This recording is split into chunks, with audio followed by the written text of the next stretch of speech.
الحمد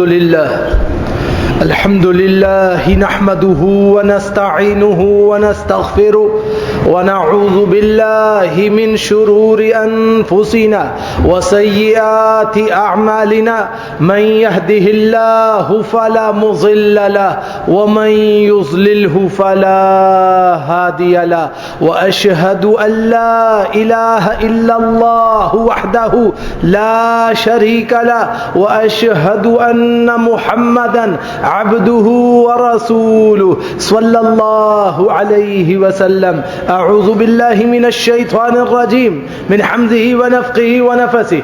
بسم الله الرحمن الرحيم. يا أيها الذين آمنوا اتقوا الله حق تقاته ولا تموتن إلا وأنتم مسلمون.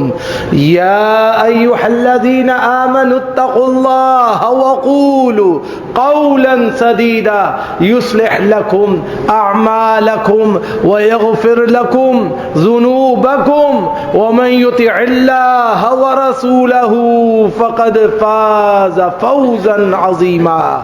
يا أيها الناس اتقوا ربكم الذي خلقكم من نفس واحدة وخلق منها زوجها وبث منهما رجالا كثيرا ونساء واتقوا الله الذي تساءلون به والأرحام إن الله كان عليكم رقيبا. وقال النبي صلى الله عليه وسلم فإن خير الحديث كتاب الله وخير الحدي حدي محمد صلى الله عليه وسلم وشر الأمور محدثاتها وكل محدثة بدعة وكل بدعة ضلالة وكل ضلالة في النار.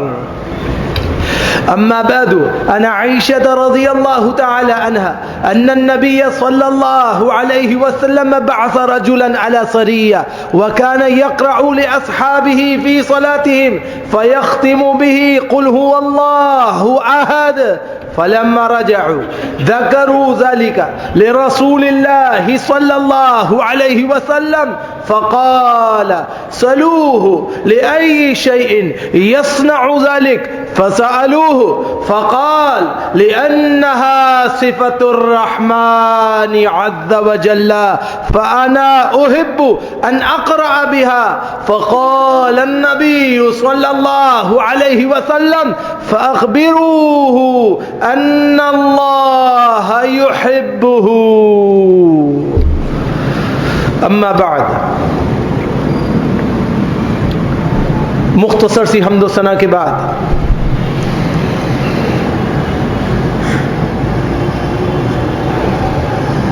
امام بخاری رحمہ اللہ اور امام مسلم رحمہ اللہ نے ابن وہب کی سند سے ایک حدیث بیان کی ہے جس کو ام المومنین عائشہ صدیقہ رضی اللہ تعالی عنہما روایت فرما رہی ہیں.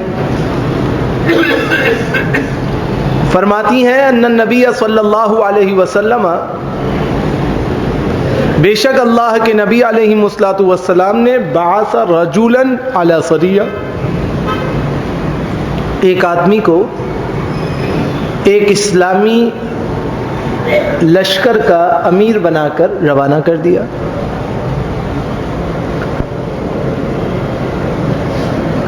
اب ہوا یہ وکانہ یقرأ لاصحابہ فی صلاتہم، وہ چونکہ امیر تھا تو اپنے ساتھیوں کو نماز بھی پڑھاتا تھا. اس نے ایک عجیب کام شروع کیا جو اس سے پہلے نہیں دیکھا گیا تھا. فَيَخْتِمُ بِهِ قُلْ هُوَ اللَّهُ أَحَدٌ. وہ جب بھی قرأت کا اختتام کرتا تو قرأت کے اختتام میں سورہ اخلاص کی تلاوت کرتا. صحابہ کو بڑا عجیب لگا، بھائی یہ کیا ہے. فلما رجعوا ذکروا ذلك لرسول اللہ صلی اللہ علیہ وسلم. جب لشکر واپس آیا تو صحابہ کرام نے کہا جی ایک نئی بات ہوئی ہے. کہا بھائی کیا ہوا؟ کہا ہمارے جو امیر صاحب ہیں ہمیں نماز پڑھاتے تھے، یہ ہمیشہ اپنی تلاوت کا اختتام سورہ اخلاص پہ کرتے تھے، کہیں سے بھی تلاوت کریں ہمیں جہری رکعتوں میں اپنی قرأت کے بعد سورہ اخلاص ضرور سناتے تھے۔ فقال، اللہ کے نبی علیہ السلام نے فرمایا، صلوہ لأی شیء یصنع ذلک، بھائی جاؤ ذرا پوچھ کے تو آؤ کہ انہوں نے یہ کام کیوں کیا ہے۔ فسألوہ، صحابہ کرام گئے اور کہا کہ جی ایسے ایسے بات ہے، رسول اللہ صلی اللہ علیہ وسلم تک بات پہنچی، آپ نے فرمایا ہے کہ آپ یہ عمل کیوں کرتے ہیں۔ فقال لأنها صفت الرحمن عز وجل، اس آدمی نے کہا کہ مجھے سورہ اخلاص میں اللہ کی صفات نظر آتی ہیں، فأنا أحب أن أقرأ بها، اور مجھے بہت پسند ہے کہ میں اللہ کا نام اس کی صفات کے ساتھ لوں، میں اس سے محبت کرتا ہوں، اس لیے میں ہر رکعت میں سورہ اخلاص کی تلاوت کرتا ہوں۔ یہ میرا پیغام رسول اللہ کو جا کے سناتا ہوں۔ رسول اللہ صلی اللہ علیہ وسلم تک جب یہ بات پہنچی تو فقال النبی صلی اللہ علیہ وسلم فأخبروہ ان اللہ یحبہ، رسول اللہ صلی اللہ علیہ وسلم نے جب یہ بات سنی تو سننے کے بعد فرمایا کہ جاؤ اس کو جا کے یہ پیغام بھی دے دینا آپ کہ اگر وہ اللہ سے محبت کرتا ہے اور اس کی صفات سے محبت کرتا ہے اور اس صفات سے محبت کی وجہ سے سورہ اخلاص کی تلاوت کرتا ہے تو پھر وہ بھی سن لے کہ اللہ سبحانہ و تعالی بھی اپنے اس بندے سے بہت محبت فرماتے ہیں۔ جو اللہ سبحانہ و تعالی سے محبت کرے گا، اللہ کی صفات سے محبت کرے گا، اللہ کی یکتائیت سے محبت کرے گا تو اللہ بھی اس سے محبت کرے گا۔ ہمارے جو عقیدے میں توحید داخل ہے وہ توحید اس لیے داخل ہے کہ ہمیں اللہ سے محبت ہے، اس کی صفات کے ساتھ۔ ہم اس کی صفات میں کوئی تعویل نہیں کریں گے، کوئی تشریح نہیں کریں گے، ہم اس کو ایسے ہی مان لیں گے جیسے اللہ نے کہا، کیوں؟ وہ ہمارا محبوب ہے اور ہم اس کے محب ہیں، ہم اس سے محبت کرتے ہیں، اسے بہت چاہتے ہیں، اور ہمیں اپنی چاہت کے لیے کوئی دلیل نہیں چاہیے، ہم اللہ کو اس کی منشا کے مطابق بالغیب چاہتے ہیں اور بالغیب مانتے ہیں۔ یہ ہم سب مسلمانوں کا، اہل الحدیث کا عقیدہ ہے۔ رسول اللہ صلی اللہ علیہ وسلم کے صحابی ہیں انس بن مالک رضی اللہ تعالی عنہ، یقول اتى جبریل بمراءة بيضاء فقال ما هذه؟ قال الجمعة وهو يوم الذي استوى فيه ربك على العرش۔ امام شافعی رحمہ اللہ نے اپنی مسند میں ایک حدیث بیان کی ہے، محدثین میں سے بعض نے اس کو غریب کہا ہے اور بعض نے اس کو ضعیف بھی کہہ دیا ہے۔ اسحاق بن راہویہ رحمہ اللہ فرماتے ہیں کہ میں نے متعدد مفسرین سے اس حدیث کی توضیح اور تشریح سنی ہے۔ کیا ہے جی؟ جس سند کے ٹکڑے میں، متن کے ٹکڑے میں کوئی اختلاف نہیں، وہ ٹکڑا کیا ہے؟ وہ یہ ہے کہ رحمان عرش پر مستوی ہو گیا، رحمان عرش پر مستوی ہو گیا۔ ہم حلف اٹھاتے ہیں اتنا بڑا، اللہ کو گواہ بناتے ہیں اپنے معاملات میں، اور اس حلف میں ناجائز بات کہہ دیتے ہیں، اللہ کی نافرمانی کی بات کہہ دیتے ہیں، اللہ کو غصہ دلانے والی بات کہہ دیتے ہیں کہ میں اللہ کو حاضر و ناظر جان کر یہ بات کہتا ہوں، اعوذ باللہ من الشیطان الرجیم۔ فرمایا رحمان کہاں ہے؟ عرش پر ہے، اوپر، حاضر نہیں ہے۔ تو کیا اللہ حبل الورید سے قریب نہیں، شہرک سے قریب نہیں؟ اللہ نے تو قرآن میں فرمایا کہ نحن اقرب من حبل الورید، ہم تو شہرک سے بھی زیادہ قریب ہیں۔ تو اللہ اپنے علم کے اعتبار سے تو اس سے بھی زیادہ قریب ہے، کیونکہ اللہ کو سب علم ہے کہ کب کیا کیسے کیوں کس طرح ہوگا اور کن اسباب کی بدولت ہوگا، اس کے بعد نتائج کیا ہوں گے، اللہ سبحانہ و تعالیٰ کو سب پتا ہے۔ لیکن اللہ بیٹھا عرش پر ہے، اس پر یقین کرنا ضروری ہے۔ تو اللہ سبحانہ و تعالیٰ مستوی ہے عرش پر۔ اسحاق ابن راہویہ بشر ابن عمر سے روایت کرتے ہوئے کہتے ہیں اس کا معنی مفسرین رحمہم اللہ نے یہ کیا، ارتفع، اللہ اپنے عرش پر بلند ہے۔ ایمان لانا اسی طرح ضروری ہے جس طرح شریعت نے مقرر کیا۔ امام مالک رحمہ اللہ کے پاس ایک آدمی آیا اور اس نے ذکر کیا اللہ رب العالمین کی بیٹھنے کی کیفیت تو بتا دیجئے ذرا، کیسے بیٹھا ہے؟ امام مالک رحمہ اللہ نے سر جھکایا اور خوف سے کانپنے لگے، اتنا گھبرا گئے کہ پسینے پسینے ہو گئے۔ محدثین ڈر گئے، یہ ان کو کیا ہوا؟ کچھ دیر بعد حواس بحال ہوئے تو امام مالک رحمہ اللہ نے فرمایا کہ ایمان لانا ضروری ہے، سوال کرنا درست ہی نہیں، یہ سوال ہی غلط ہے۔ اللہ کی جیسے شان ہے وہ ایسے بیٹھا ہے، ایمان لاؤ اس پر، بحث میں نہیں جاؤ، طریقت میں نہیں جاؤ، کیسے ہے، کیوں ہے، ایسے ہے، ویسے ہے، یہ سب شیطانی باتیں ہیں۔ ایمان اسی طرح لاؤ جس طرح تمہیں ایمان لانے کا حکم دیا گیا ہے کہ اللہ عرش پر ہے۔ کیسے ہے؟ جیسے اس کے لیے شان کے لائق ہے وہ ایسے عرش پر بیٹھا ہوا ہے۔ جناب ابو ہریرہ رضی اللہ تعالیٰ عنہ فرماتے ہیں، صحیح بخاری صحیح مسلم کی روایت ہے، قال رسول اللہ صلی اللہ علیہ وسلم یتعاقبون فیکم ملائکۃ باللیل وملائکۃ بالنہار ويرجعون في صلاة العصر وصلاة الفجر ثم يعرج إليه الذين كانوا فيكم فيسألهم وهو أعلم بهم فيقول كيف تركتم عبادي فيقولون أتيناهم وهم يصلون وتركناهم وهم يصلون۔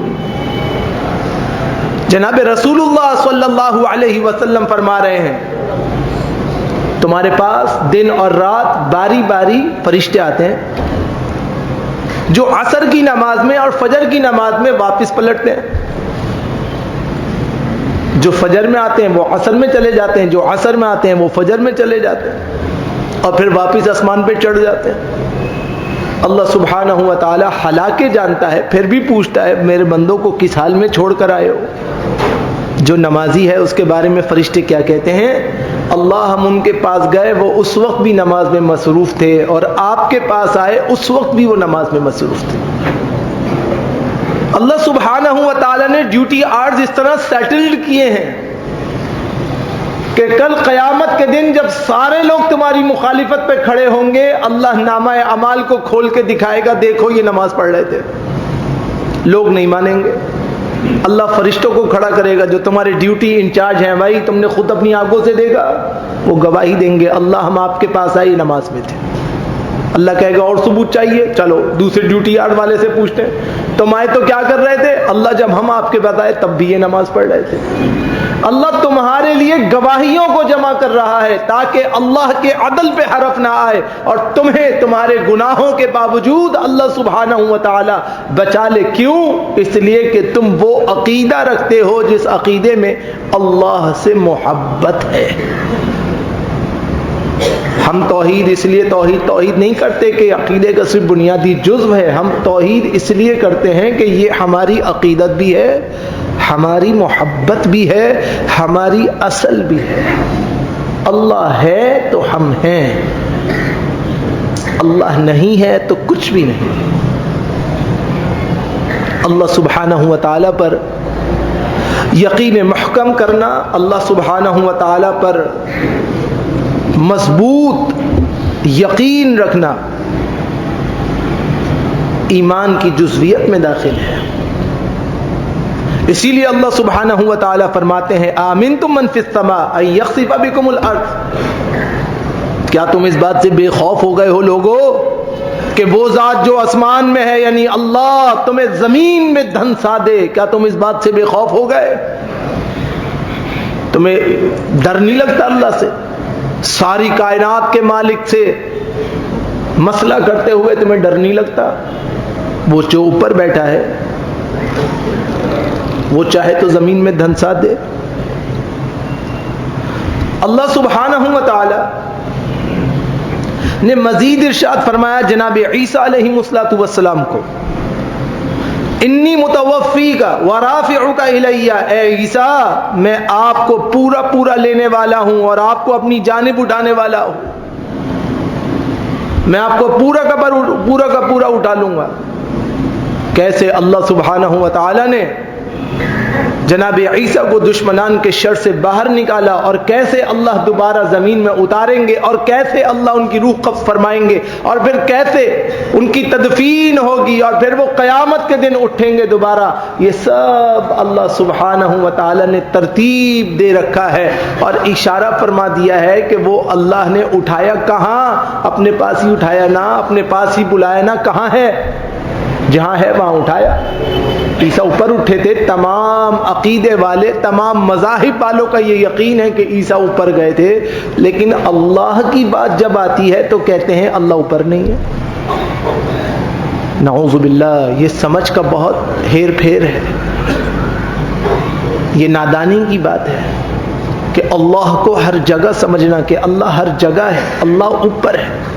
یہی تو فرق ہے خالق اور مخلوق میں کہ ہم محتاج ہیں، وہ محتاج نہیں۔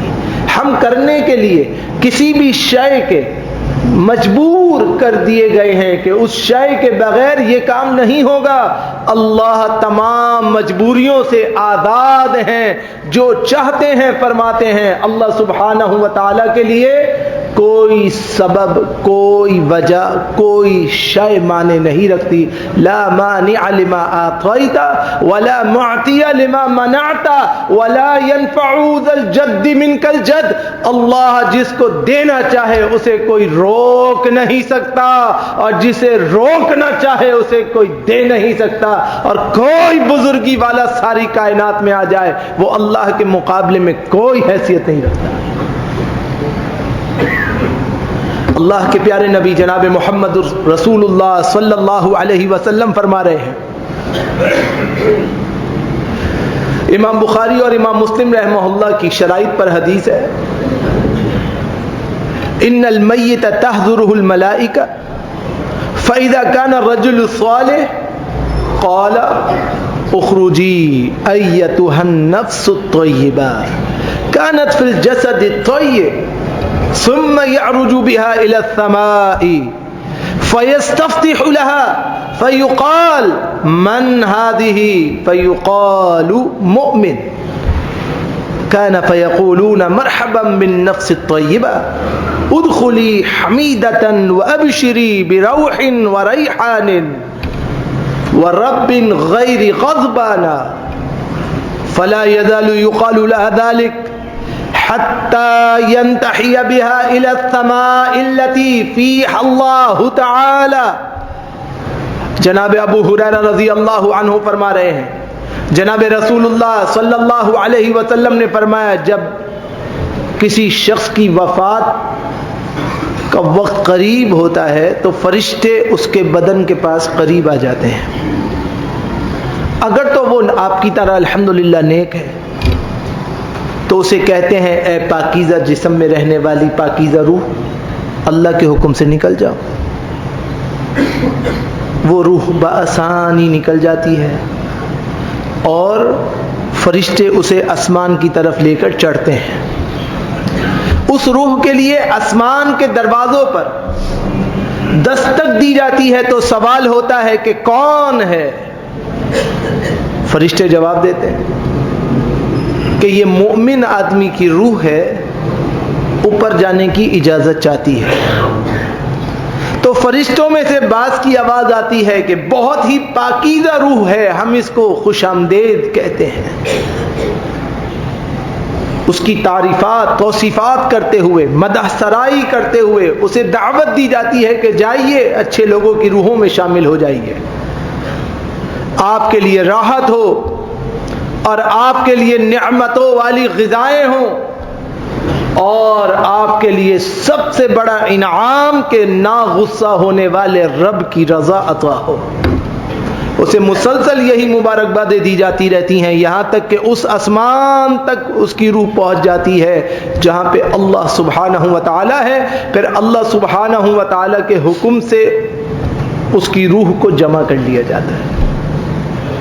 تو اللہ سبحانہ و تعالی اوپر ہے تو روحیں اوپر جاتی ہیں۔ پھر ہم یہ بات کیوں نہیں اپنے بچوں کو سکھاتے؟ ہم کیوں یہ بات کہتے ہیں کہ اللہ ہر جگہ حاضر ناظر ہے؟ کبھی سوچیں تو صحیح کہ ہم کیا کر رہے ہیں۔ اگر اللہ سبحانہ و تعالی اسی بات پہ ناراض ہو جائے تو پھر اللہ سبحانہ و تعالی کی طرف سے کتنی پکڑ آئے گی۔ آپ نے کبھی سوچا کہ ہم حلف کے اندر ہی جھوٹ بولنا ہے؟ گویا کہ ہم یہ کہتے ہیں کہ یہ جھوٹا حلف نامہ ہے ایک جھوٹ پر، جھوٹے شخص کی طرف سے جو کہتا ہے کہ میں تو جھوٹ بولوں گا لیکن تم سچ بولنا۔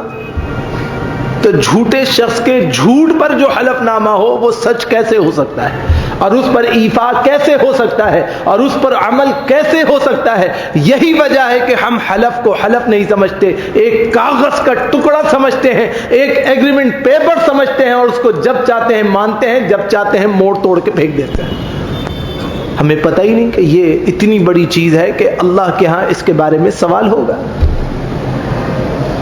محدثین کی شان یہ ہے کہ جب عمراء ان سے کہتے کہ حلف باللہ اٹھاؤ اور یا اپنے بارے میں ثبوت پیش کرو ورنہ سزا لگے گی، اور ان کے پاس ثبوت نہ ہوتا تب بھی وہ اللہ کا حلف نہیں اٹھاتے تھے، سزا لے لیتے تھے اور حق پہ ہوتے تھے، اپنے معاملے کو اللہ کے حوالے کرتے تھے مگر حلف نہیں اٹھاتے تھے۔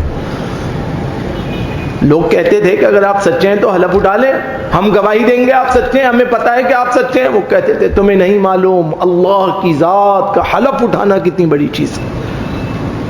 تو بات بات میں قسم اٹھاتے ہیں، اللہ کی قسم میں یوں ہے، اللہ کی قسم میں یوں ہے۔ ذرا ذرا سی بات پہ کہا جاتا ہے قرآن لاؤں، قرآن پہ ہاتھ رکھ کے کہو گے اللہ اکبر اللہ اکبر۔ اتنی بڑی بات، اتنی بڑی بات، قرآن اٹھانے کی باتیں، اللہ کی قسمیں۔ یاد رکھنے کی بات ہے کہ جب اللہ کا معاملہ آتا ہے تو پھر اللہ کے معاملے کی پکڑ بہت سخت ہوتی ہے۔ ہم نے مذاق بنایا ہوا ہے، سوچے اور سمجھے بغیر کہتے ہیں ہاں ہاں دیکھی جائے گی، اوپر حساب کتاب کر لیں گے۔ اللہ اکبر، اوپر آپ نے مذاق سمجھا؟ رسول اللہ صلی اللہ علیہ وسلم نے فرمایا لعان کے موقع پہ، صحیحین کی روایت ہے کہ بی بی قسم اٹھانے سے پہلے ابھی بھی سوچ لے، دنیا کی زندگی بہت تھوڑی ہے، جھوٹ ہے، سزا لے لے، پاک ہو جائے گی، اللہ کے ہاں جانے کے بعد نہ ختم ہونے والی زندگی ہے اور نہ ختم ہونے والا عذاب ہے۔ دنیا کی زندگی کی کوئی حیثیت نہیں، یہ آج نہیں تو کل ختم ہو کے رہے گی۔ اللہ کے ہاں جانے کے بعد نہ ختم ہونے والے معاملات ہیں۔ ہم بلا دھڑک حلف اٹھا لیتے ہیں، ہم کہتے ہیں قسم سے۔ یہ بات کہنا ہی غیر مناسب ہے، اس کی بہت حیثیت ہے، اس کو سمجھیے۔ یہ بات جو کہے اس کو روکیے کہ کیا کہہ رہا ہے۔ سارے کائنات کی رب کی قسم اٹھا کر جھوٹ بولتا ہے۔ تو مرے گا، ساتھ میں پوری دنیا کو لے کے مرے گا۔ اللہ کا عذاب آئے گا تو ایک شخص پہ نہیں آئے گا، سارے کے سارے اس کی لپیٹ میں آئیں گے۔ اور دھڑا دھڑ سلسلہ چل رہا ہے، دھڑا دھڑ کے حلف اٹھاؤ جھوٹ بولو، حلف اٹھاؤ جھوٹ بولو، حلف اٹھاؤ جھوٹ بولو، جھوٹے گواہ دستیاب، جھوٹے معاملات دستیاب۔ اللہ اکبر۔ ان معاملات میں خوب احتیاط کی ضرورت ہے۔ جناب رسول اللہ صلی اللہ علیہ وسلم ارشاد فرماتے ہیں، صحیح مسلم کی روایت ہے، جناب ابو ہریرہ حدیث کے راوی ہیں، ما من رجل يدعو امرأة الى فراشها فتابى عليه الا كان الذي في السماء ساخطا عليها حتى يرضى عليها۔ ایک شوہر اپنی اہلیہ کو قربت کے لیے مدعو کرے اور اہلیہ بلا وجہ انکار کر دے، تو وہ ذات جو آسمان میں ہے اس عورت سے اس وقت تک ناراض رہتا ہے جب تک کہ اس کا شوہر اس سے راضی نہ ہو۔ ہمارے ہاں بہت بڑا مسئلہ ہے، مسئلے کو سمجھنے کی کوشش کیجیے گا۔ بہت محذبانہ انداز میں صرف یہ گزارش کروں گا کہ اگر عورت کی کوئی مجبوری ہے تو اس سے انسسٹ نہ کیا جائے، اس کو نہ گناہگار کرو، اس کی محنتوں پر پانی نہیں پھیرو، اس کی عبادتوں کو ضائع نہیں کرو۔ آپ کا زور کرنا، اس کا انکار کرنا اللہ کے ہاں کس قدر اس کے لیے ناراضگی کا سبب بن سکتا ہے، یہ آپ کے تصور سے بھی بالا تر بات ہے۔ ہم بات بات پہ ناراض ہو جاتے ہیں، نہ اہلیہ پرواہ کرتی ہے نہ شوہر پرواہ کرتا ہے۔ اہلیہ کہتی ہے چلو بھائی، شوہر کہتا ہے چلو بھائی۔ اللہ اکبر، اللہ کی ناراضگی کا معاملہ ہے۔ آپ کو پتہ ہے جب ام المومنین عائشہ صدیقہ رضی اللہ تعالیٰ عنہما نے مطالبہ کیا تھا، مطالبہ کیا کیا تھا؟ ایک عورت ہے اپنے شوہر سے ذکر کرتی ہے، انہوں نے ذکر کیا فلاں عورت کے پاس دیکھیے، فلاں کے پاس دیکھیے، فلاں کے پاس دیکھیے، ہمیں دیکھیے، آپ رسول اللہ ہیں، امیر المومنین ہیں، سب کچھ ہیں، ہمارے پاس کھانے کے لیے روٹی نہیں ہے، 7 دن فاقے چلتے ہیں، اس کے بعد تو دیکھیں کتنی نعمتیں ہیں۔ جینین تقاضا تھا، عورت اپنے شوہر سے کہہ سکتی ہے۔ رسول اللہ صلی اللہ علیہ وسلم نے اختیار دیا کہ بی بی سوچ لو، سمجھ لو، مال چاہیے تو جتنا مال چاہیے لے لو، مجھ سے معذرت ہے، اور اگر میں چاہیوں تو پھر مال نہیں ملے گا، پھر تمہیں اللہ کا رسول مل جائے گا۔ ام المومنین نے اس سے پہلے بھی ایک دفعہ ذکر کیا تھا، آپ کو پتہ ہے ان کے والد جناب ابو بکر رضی اللہ تعالی عنہ کو جب یہ بات پتہ چلی تھی، بالکل صحیح درجے کی روایت ہے، ابو بکر کی حلیم الطبع ہونا آپ نے بار بار سنا ہے کہ وہ جب جائے نماز پہ کھڑے ہوتے تھے تو ان کی ہچکی بن جاتی تھی، وہی ابو بکر تھے، عائشہ کو گریبان سے پکڑ لیا تھا، ہاتھ اٹھایا تھپڑ مارنے کے لیے، رسول اللہ نے روکا تھا، ابو بکر ٹھہر جاؤ، ابو بکر رک جاؤ۔ ابو بکر نے کہا ان کو نہیں معلوم انہوں نے کیا مطالبہ کیا ہے، اللہ کے رسول کے مقابلے میں دنیا کے مال کو مانگتی ہے، اس مال کی کوئی حیثیت نہیں اللہ کی اس نعمت کے آگے جو اللہ نے تمہیں دی ہے۔ ایسا باپ ہو تو بیٹی بھی صدیقہ کائنات ہوتی ہے۔ ام المومنین عائشہ صدیقہ رضی اللہ تعالیٰ عنہما نے کہا کہ جی ایک گزارش کروں گی، بس کسی کو پتہ نہ چلے۔ کہا بولو۔ فرمایا کہ مشورہ اپنے اماں ابا سے کیا کرنا ہے، میں نے تو اللہ کو پھر اس کے رسول کو چن لیا، دنیا کے مال و متاع کیا ہے ہم آخرت میں لے لیں گے، بس یہ کسی اور کو پتہ نہ چلے۔ یہ بات بھی اسی لیے فرمائی کہ خواتین ہیں، خواتین میں آپس میں گفتگو ہوتی ہے، دوسری سے کہا، تیسری سے کہا، چوتھی سے کہا، سب نے یہی بات کہی کہ ہم نے اللہ کو پھر اس کے رسول کو چن لیا، بس یہ بات کسی کو پتہ نہ چلے۔ اللہ سبحانہ و تعالی نے پوری امت کے لیے سبق مہیا کیا، جو اللہ اوپر بیٹھا ہے کہ جو اللہ کو چنتا ہے اللہ اس کے قدموں میں ساری کائنات کو لا کے ڈھیر کر دیتا ہے۔ ایک طرف ام المومنین کے قدم کی مٹی ہے اور دوسری طرف یہ سارے کے ساری حیثیتوں والے ہیں، ان کی کوئی اوقات نہیں، ان کی کوئی حیثیت نہیں۔ اتنا بڑا درجہ اللہ نے ام المومنین کو دیا ہے، تو ہم کیسے ایک اہم چیز کو بھول جاتے ہیں کہ جو ہماری اپنی نالائقی کی وجہ سے ہماری گھر والیوں کو اللہ کی رحمتوں سے دور کر دیتی ہے۔ رسول اللہ صلی اللہ علیہ وسلم نے فرمایا، حسن درجے کی روایت ہے، جناب ابو ہریرہ رضی اللہ تعالیٰ عنہ حدیث کے راوی ہیں، کہتے ہیں قال رسول اللہ صلی اللہ علیہ وسلم لما القی ابراہیم فی النار قال اللہم انک واحد فی السماء وانا واحد فی الارض اعبدک۔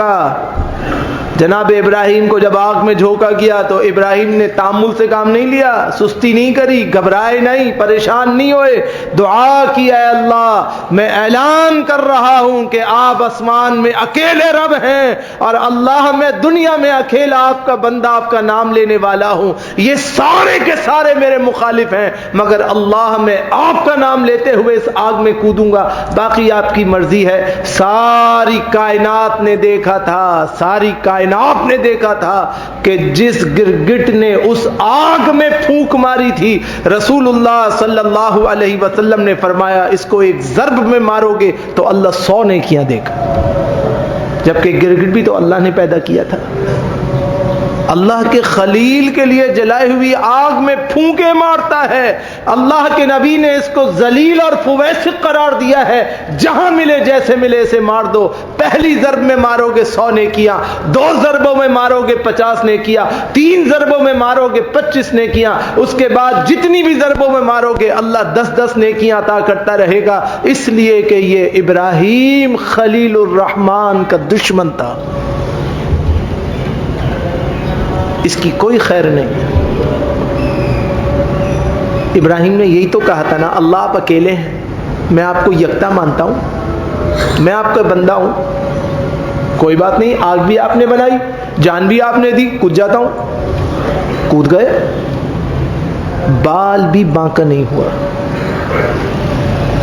جب ہم اللہ سبحانہ و تعالیٰ پر یقین محکم کر لیں کہ اللہ اوپر ہے تو پھر اللہ تمہاری بگڑنے نہیں دے گا، یہ اللہ کا وعدہ ہے۔ اور جب یہ یقین ہی نہ ہو کہ وہ اوپر بیٹھا ہے اور ساری کائنات کا نظم اور نظام اوپر سے چلا رہا ہے تو پھر کوئی تمہیں سنورنے نہیں دے گا۔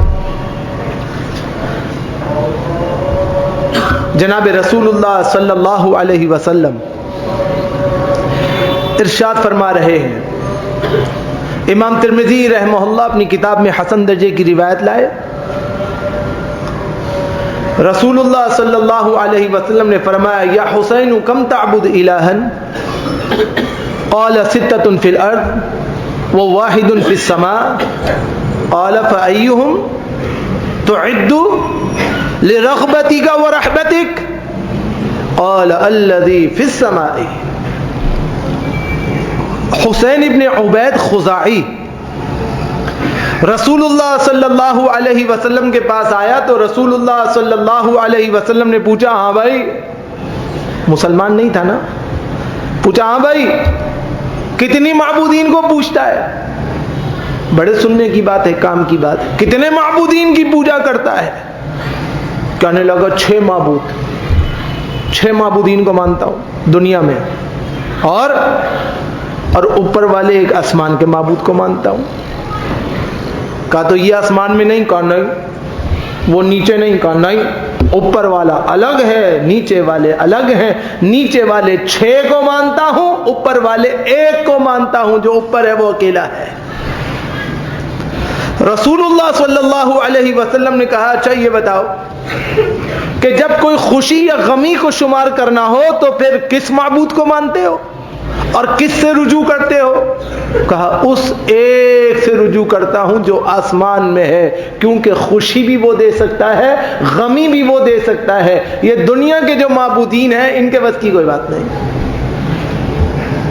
اس وقت کے مشرکین کا عقیدہ بھی یہ تھا کہ اللہ اوپر ہے، اور ہم ہیلے اور بہانے تراشتے ہیں، جی ایسے ہے، جی سیڑھی کی ضرورت ہے، جی پہنچنے کے لیے وسیلوں کی ضرورت ہے۔